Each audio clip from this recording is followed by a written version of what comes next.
Hey everyone, I'm thrilled to take you along on this whirlwind journey from the serene Rocky Mountains of Denver to the bustling streets of London to the romantic allure of Paris and finally to my residency program in the countryside of northern France. Leaving Denver, I couldn't wait to escape the freezing cold and head somewhere that wouldn't make my face hurt. Opting for the train journey seemed like the perfect choice as it gave me time to unwind and soak in the anticipation of what lay ahead. To make it easier to say that there's just one thing on my mind. I did not manage to get any sleep during the 9-hour flight, but thankfully exhaustion still hadn't settled in yet. Upon landing in London, I embarked on a train and metro journey to reach my hostess home for the night. Claustrophobia was definitely a concern while on the metro, but it was the battle with my luggage on the station stairs that really tested my mettle. Thankfully, I ended up reaching my host place safe and sound, and it only took about an hour and a half journey. You promised me.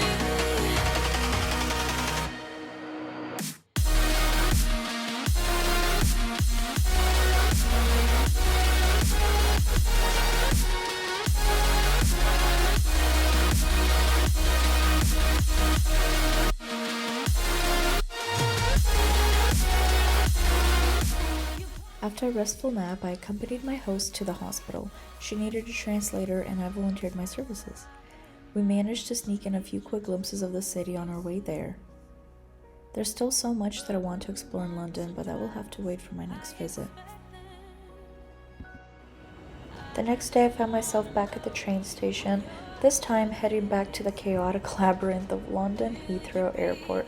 I actually almost missed my flight due to the terminal mix ups and wrong trains, but miraculously, I made it in time. Want you all to myself. Don't wanna share you with nobody else. So give me something to believe. I had a mediocre sandwich for breakfast, but it was saved by the phenomenal peach juice. And then I was off to Paris. The flight was surprisingly short, just 45 minutes. I barely got through half of my show before I was landing, and next thing I know, I was hopping on to the next train to go to my hostel. Will you promise me? Will you promise me?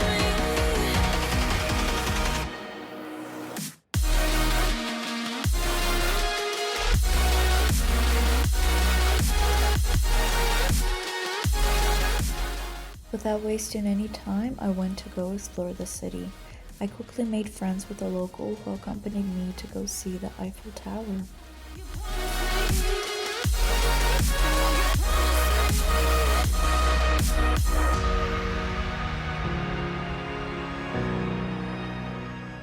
Going at night was such a treat as I got to see the Eiffel Tower sparkle in the moonlight.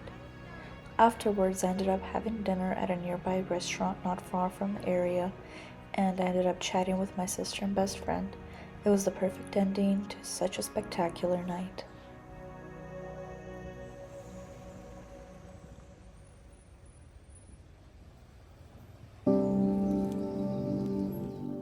The next morning, I ventured out to the Louvre Museum. It was a rainy day, which turned out to be a blessing in disguise, as it meant a quicker entrance, but even the rain couldn't deter the masses of art enthusiasts that were flooding the museum. As I navigated through the crowds, it dawned on me that the Louvre was not just a museum, it was practically an art metropolis. I embarked on what felt like a marathon.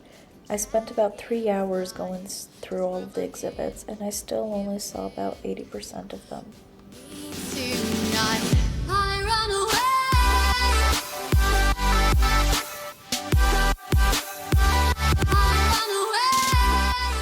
Within the vast collection, two things truly captivated me: the exquisite ceiling artwork that had me gazing heavenward for extended periods, and the captivating marble sculpture that mimicked the softest of fabrics, draping elegantly on the floor.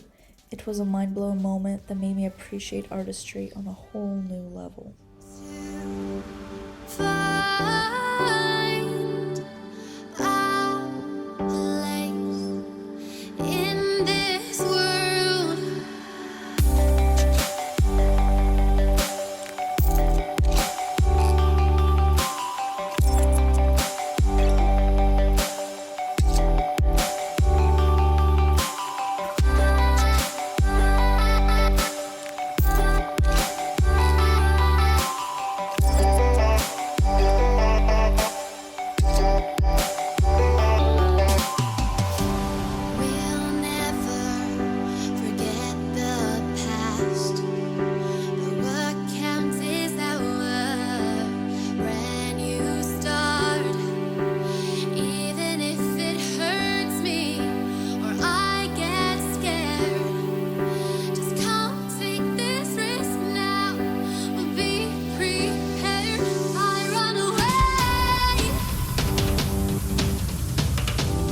As I reached the 2.5-hour mark, the sheer amount of art started to take its toll.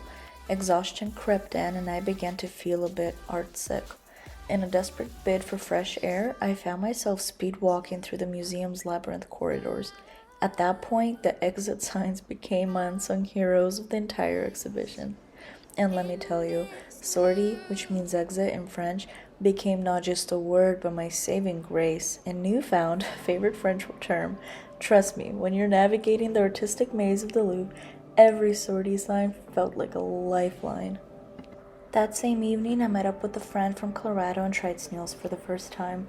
It was an adventure getting them out of their shells, but they were surprisingly delicious. I also had chicken mashed potatoes and mind-blowing mango sorbet. My taste buds were in heaven. And that pretty much sums up my Parisian adventure. The next morning, I hopped up on a 3-hour train ride to reach my residency program in a chateau where I will be staying for the next 2 weeks. Thank you all for joining me on this incredible journey. Stay tuned for the next video where I'll be exploring the stunning chateau. Until then, keep exploring, stay curious, and I'll see you all soon. I could keep it low, take it easy, take it slow, we can it up just like before, so take it easy.